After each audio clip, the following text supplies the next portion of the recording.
Hello there guys, Daniel Childs back here again. Team selector time for the game against Heidenheim on Thursday evening in the Europa Conference League. The fourth game of the Conference League, over halfway now, and Chelsea in a really good spot. They are, and arguably this is the most testing of the games maybe in the whole competition, but especially in the league phase, coming up against a Bundesliga team with quite an interesting history. But for this game, sure, it's another B team game. It's a game where we expect a ton of rotation.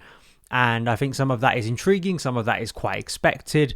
But I do think there are several individuals who really need strong performances based on recent reports, based on recent conversations we've been having about them and their Chelsea futures, really. So we'll look at Heidenheim, we'll look at the team news, and then I'll give you my predicted 11 for the game. Please do give me your thoughts in the comments below on the upcoming match, your hopes, fears, kind of predictions for it. Also, like, subscribe if you're on YouTube. Thank you for listening on the podcast. If you consume the show that way, please give us a positive rating review. Helps get the show to more people. But let's start off with team news. So unfortunately, in a very rare case, and this sometimes happens with European games, the press conference for Enzo Maresca is not going to happen till about 7 or 8 p.m. UK time tonight. So, I mean, I could have waited today, and unfortunately I'm a little bit busy tonight, so I couldn't do it. So I had to sort of record the preview before he does his press conference, where he could drop some more team news, positive, negative. The thing we do know is that Malo Gusto is back in full training. I'm not entirely sure about Pedro Neto, but at least Malo Gusto we know is back in full training, which is great news given Reece James' injury issues, which, I mean, we still haven't had a substantial update, it seems like, on the scan. If there has been, by the time this goes out and I'm editing it, I'll add it, but it doesn't seem like that's the case. So him back, and given the nature of that position, but also potentially another option that is finally being considered by Enzo Maresca. Only took a few months, but it makes a lot of sense. So that's a positive. As we always do, let's look at the opposition. And obviously an opposition not many of us know, Heidenheim. The incredible thing, that it's quite an outstanding story, and I'll link below Breaking the Lines, who do a lot of great historical pieces, tactical pieces, player profile pieces. I've referenced their work a lot before. Really good historical and also just tactical look at Heidenheim if you want to get their history and where they've been, what they've done in such a short period of time. They got into Europe after only their first season in the Bundesliga after being promoted last year. Quite incredible haul. Frank Schmidt, who's the current head coach, is something of an anomaly. He is a former player at the club, and he's the longest serving manager in Germany. That stretches back to 2007. Jose Mourinho's first reign as Chelsea head coach was still going on at that point when they played amateur football. But has this changed him? Absolutely not. This is, of course, from the Breaking the Lines piece. And it looks at the fact that they, especially last season, a 4-2-3-1, a 4-1-4-1. In recent games, it looks like they're playing a 4-3-3. Very flexible, have had to be flexible, play on counter-attacks, defensive structure and rigidity. So you expect that Chelsea may have to break down a low block tomorrow night. The issue, I think, for Heidenheim has been, despite their success last season, they've lost some of their best players from it. Jan Nilas Besti went to Benfica.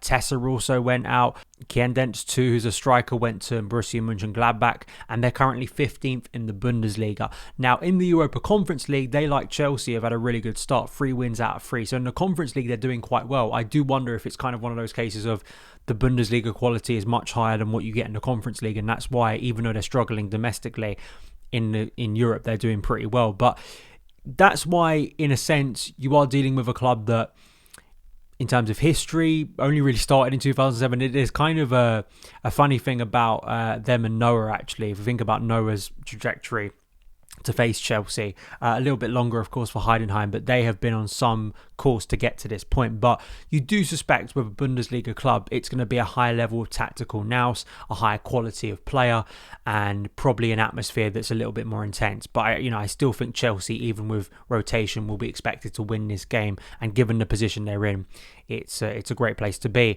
So let's move on to the predicted start 11, and I think there are 3 or 4 players here that I want to point out first, and then I'll give you my predicted lineup.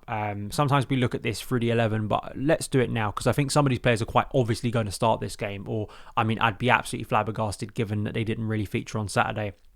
Firstly, and I think the most present one, it's on the thumbnail, Christopher Nkunku. Christopher Nkunku, we've had so many conversations about him during the international break, reports of him potentially wanting to leave or being frustrated in his Chelsea career and the lack of Premier League football. I mentioned this on Blue Sky. I don't know if I mentioned it during the post-match review, but I do think it was quite notable. Joao Felix comes in at the left side of Chelsea's attack, plays kind of an inside forward role, and I wonder what Christopher Nkunku thinks about that looking on from the sidelines. Why couldn't have I had that place against Leicester? So there's him. He needs to have a strong performance. He needs to put himself in the best position and continue his goal scoring record, which has been pretty strong so far this year. Jadon Sancho. I think Jadon Sancho might just start this game. He's obviously just returned from injury, came off the bench against Leicester. I would like to see him start this game. The other one is Tyreek George. Tyreek George is a really exciting prospect, has started to be involved in these Conference League games a lot more, at least in the squad capacity, but in recent games he of course started against Noah, came off the bench against Panathinaikos. So really good to see, and he wasn't involved in the academy games recently, so it's expected that he will feature in this game. So let's move into the team. Now, I'm quite torn because originally I was looking at kind of a 3-4-3 in a sense of, as Maresca did last time, you've got the free back that we see in possession. You have Tyreek George high on the right. You have McCallum Mudryk on the left. You have some number 10s, midfielders in there floating around, Christopher Nkunku or a number 9. I think the difference is Josh Akpom. Josh Akpom has started to train with the first team, and it seems like he's at least involved in some capacity for this game. Hallelujah! How it's taken this long, I don't know. I know we didn't cover it extensively on the show, but I have mentioned it. What a self-defeating move again by the club to, as we see now, Reece James, potentially limit yourself. So much self-harm goes on at Chelsea. It's just absolutely bewildering. Hopefully now logic has prevailed and Josh Akpom will start getting a look in this first team, in the Conference League especially, where he should be getting his minutes. So if that's the case, I wouldn't mind seeing him start a right back that they could then, progress into kind of a right wing back role. But in the kind of current team, you are then kind of thinking to yourself, is it between him and George maybe for one position to start the game? But at the very least, Josh Akpom is now in the team. So Jorgensen in goal. I'm going to go over back four of Josh Akpom, Tosin Adarabioyo, Benoit Badiashile, and Renato Vega. Renato Vega obviously has really made this competition his own. Benoit Badiashile coming off the back of a pretty decent performance against Leicester in the Premier League, but I think he will play this game again. And, I'm not the biggest fan of Axel Dizassi's form. I know the argument would be he comes into the team here. I'm not entirely sure.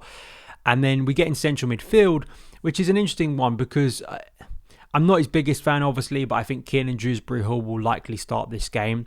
And I think he'll probably start it alongside Enzo Fernandez. However, I wouldn't mind seeing again Carney Chukwuemeka, a player I've consistently rallied for, playing more minutes in this competition. It just seems quite obvious he should be playing a lot more. Enzo Fernandez played a substantial part of the Leicester game, so if you want to rest him, maybe you go Chukwuemeka, Dewsbury-Hall. Cesare Casadei, of course, could start this game as well. I think we need a bit more midfield security than we did against Noah. The fact that Enzo Fernandez was basically the only central midfielder starting that game, we got away with it because it was Noah. I do think against a Bundesliga team, it's a higher caliber of opponent. We do need at least some protection there. I think Chelsea could get overwhelmed or overrun or put themselves in quite a vulnerable position if we go there, especially against a counter-attacking team with just one central midfielder who likes to move forward. I think that could be very dangerous for our defensive prospects. So then we get into the three behind the striker. I do think, Tyreek George probably should be starting this game, but I could see a scenario where Jadon Sancho starts on the right, Joao Felix obviously starts as number 10, McCallum Mudryk starts on the left, and then Christopher Nkunku plays as kind of that number 9. I do feel that, obviously we've seen Mark Gill come in here and Tyreek George too. The alternative lineup I had was Jorgensen, Tosin, Badiashile, Vega kind of becoming part of a back three. George as a right wing back, Enzo Fernandez, Carney Chukwuemeka, McCallum Mudryk. So you have George and Mudryk out wide in possession, where Chelsea can have a lot of the ball. Sancho, Felix as kind of two players who kind of inside forwards can kind of float wide if they need to, and then Christopher Nkunku up top. I want to hear your thoughts. I mean, what team are you more excited by? I think the introduction of Josh Akpom is something that really does excite me and infuse me and give some hope that maybe he could get more minutes this season. But those are my thoughts. So it's tough with these B team games because so much rotation happens, and you're not entirely sure what team he's going to go for compared to, say, the Premier League, which I think is maybe a bit more set in stone. So those are my thoughts. Let me know yours in the comments below and predictions, and I will see you again very soon. All the best.